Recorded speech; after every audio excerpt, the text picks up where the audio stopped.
Salmos 63, verso 3 diz: porque a tua benignidade é melhor do que a vida, e os meus lábios te louvarão.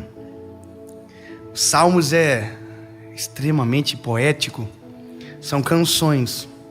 E aqui o salmista está dizendo que o Senhor, que a benignidade dele é melhor do que a vida. Ele está dizendo: olha, o Senhor é melhor do que tudo aquilo que eu conheço. O Senhor é melhor do que qualquer coisa, e por isso os meus lábios te louvarão. Ele associa esse elogio dizendo: olha, e é por isso que os meus lábios te louvarão. Ele está dizendo: olha, se eu sei disso, a minha atitude é correspondente àquilo que eu sei. Porque você já viu que hoje nós somos a geração da turma que diz que Jesus é top, né? Jesus é lindo, Jesus é maravilhoso, mas os lábios não exaltam. Jesus é lindo, não, mas os lábios, a vida não correspondem. Porque o salmista está dizendo: é melhor do que a vida. Tem gente que encara Jesus como uma filosofia. Então, se Jesus é uma filosofia, eu enquadro na filosofia, porque filosofia é algo extremamente subjetivo, tudo aquilo que eu quero. Se eu coloco Jesus como uma filosofia, eu atribuo a ele tudo aquilo que eu imagino. E aí nós ouvimos as máximas, né, de gente que diz que Deus está em tudo, que Jesus é tudo, mas não tudo de tudo, tudo de coisas. Jesus está aqui, tá? Aquelas bobiças, tudo que a gente ouve hoje. Isso é uma geração fraca da fé. Como não consegue justificar, fala qualquer coisa. E aí nós temos vertentes teológicas que surgem, que dizem que Deus é inacessível, mas também tem aqueles que colocam Jesus como um menininho de colégio. Você pode fazer com ele o que você quiser, que você pode brincar. E aí a gente transforma a intimidade em algo vulgar. Nós estamos hoje aprendendo que intimidade tem que ser exposta. Não, tem coisa que intimidade é para viver sozinho. Intimidade é isso, intimidade é coisas sozinhas, intimidade. Só eu e você sabemos. Íntimo. E aí, por isso que essa palavra do salmista provoca a nossa geração. Porque ele vai dizer: é melhor do que a vida. É melhor, é muito melhor do que a vida. E aí, eu fico vendo o que é o paradigma de vida para nós hoje. Nós temos o I have a dream, o sonho americano dentro da nossa pobreza, da nossa realidade. Eu quero casar, ter filhos. Antes disso, eu quero ter um carro, uma casa e quero fazer faculdade. Porque a gente acha que tudo isso é bom, tudo isso vai trazer felicidade, tudo isso vai trazer alegria. E aí tem pessoas que ficam presas nessa sequela, nisso aqui a vida inteira. Sempre a felicidade está atrelada ao próximo passo. Agora não é feliz, não tem plenitude. A pessoa comprou um carrinho e ele diz: olha, quando eu tenho um melhor, aí sim. Aí comprou o melhor, quando eu tenho um melhor, e essa corrida nunca acaba. Quando eu comprar uma casa maior. E tem gente que nunca saiu nem da favela, porque pensa que a felicidade está naquilo que vai ter, não naquilo que tem. Eu me lembro uma vez que eu fui na casa de um rico. Que legal. Eu sou muito escandaloso, é verdade. Quem me conhece sabe que eu sou escandaloso. E eu não sei disfarçar as coisas. Eu entro olhando e falando: oh my God. É o meu jeito de fazer o quê? E eu me lembro que eu fui num apartamento. Essa história faz bastante tempo já.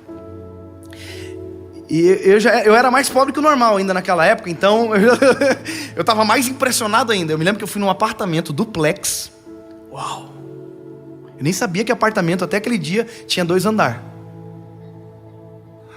Vocês estão rindo porque vocês são tudo playboy, mas eu não sabia. Que eu entrei, eu vi uma escada, eu falei: o que é isso? Saída de incêndio? Não sei. Eu não sabia o que era. E aí eu entrei e fui: pé direito duplo. Nossa! Eu também não sabia o que era pé direito duplo, eu descobri ali. E aí, irmão, a máxima de tudo foi que eu cheguei na sacada do apartamento e tinha uma piscina. Eu falei: meu Deus, eles têm uma piscina na sacada do apartamento. E eu fiquei tão impressionado, e eu falei pro dono do apartamento, falei: cara, você tem uma piscina no seu apartamento? Ele olhou para mim, ele viu que eu estava muito empolgado. Ele falou: ih, cara, faz uns 2 anos que eu não entro aí. Eu respondi ele: se fosse eu ia morar aí dentro. E aí ele disse: eu vou te explicar uma coisa, Dave. Eu falei: fale. Ele disse: eu sonhava com esse imóvel aqui. Eu sonhei com essa piscina. Eu sonhei com tudo isso aqui. E eu conquistei. E agora perdeu a graça. Eu falei: como assim perdeu a graça? Claro, faz 2 anos que eu não entro na piscina. Antes eu também vivia dentro dela. E não importa quão caro seja, depois que você tem, perde a graça. Não importa quão grande seja a conquista. Perto da minha cidade, em Jurerê Internacional, as Ferraris pegam um pó na rua, mas já tiveram debaixo de capas, com certeza. Não importa o valor, se é caro, se é barato. Eu me lembro a primeira vez que eu comprei um iPhone. Milionário. Eu nunca tinha tido um celular bom. Fui pregar nos Estados Unidos. Quando eu cheguei nos Estados Unidos, que eu fui na loja da Apple, eu olhei aquela loja e falei: eu sou 0,2% do mundo. Me achando, né? Comprei o iPhone, coloquei junto ao corpo e saí na rua. Irmão, Deus o livre, se resbalasse em mim, eu morria, mas o iPhone não quebrava. Perdeu a graça, acredita? A gente atrela a felicidade em coisas que perdem a graça, esquecendo de quem inventou a palavra, o significado da graça. E é por isso que somos a geração mais frustrada que o mundo já viu, porque depois que a gente conquista, perde o sentido. Eu ouvi uma história uma vez de um sábio egípcio, famoso na sua região. Um viajante chegou até a cidade dele e passou procurando de casa em casa aonde estava o sábio da cidade. E o sábio da cidade foi encontrado em uma casa simples, com poucos móveis dentro, sentado em uma cadeira simples, lendo um livro. E aquele homem viajante, muito rico, olhou para ele extremamente desconfiado e disse: você que é o sábio? E ele disse: olha, as pessoas me colocaram nessa posição, mas você é sábio. Aonde estão as suas riquezas? Aonde estão os seus carros? Aonde estão as suas mobílias chiques? Aonde é o seu palácio? Aí o sábio olhou para ele e disse: e aonde estão as suas riquezas? Aonde estão os seus palácios? Aonde estão os seus carros? E o viajante disse: olha, eu só estou de passagem aqui. O sábio olhou para ele e disse: pois é, eu também. Nós estamos de passagem aqui. E conforme diz Tiago, a nossa vida é um vapor que aparece e logo desaparece. Se você focar naquilo que vai perder a graça, se prepara para viver uma vida sem graça. Mas se você entender o que não perde a graça, se prepara para ter uma vida cheia de graça. Aí você vai chegar no que o salmista disse: o teu amor, a tua benignidade é melhor do que a vida. Você vai entrar no carro mais caro e vai dizer: conheço algo melhor do que isso. Você vai entrar numa mansão mais suntuosa, você vai dizer: eu conheço algo melhor do que isso. E ninguém vai entender, mas os seus lábios exaltarão ao Senhor, porque você descobriu que só nele,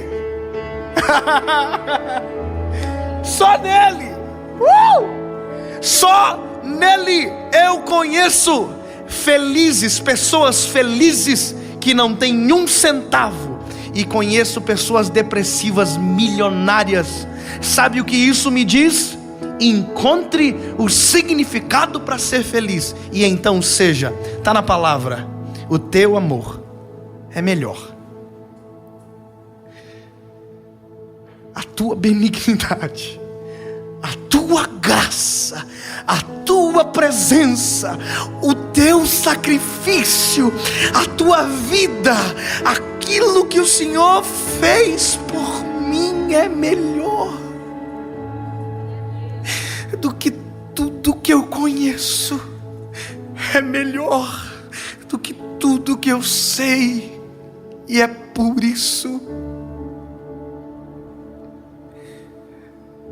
que os meus lábios te exaltarão. Aleluia.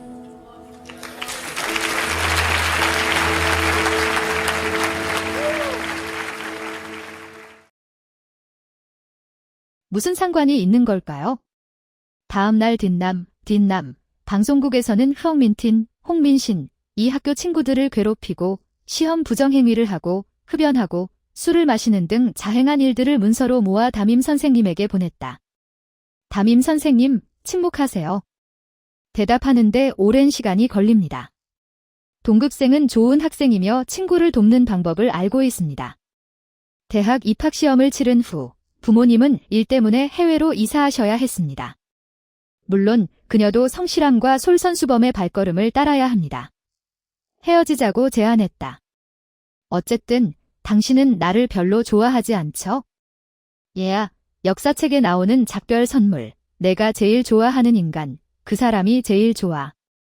그 책은 딘남의 손에 떨어졌고 그는 나를 기억하고 그것을 꺼내서 읽었습니다.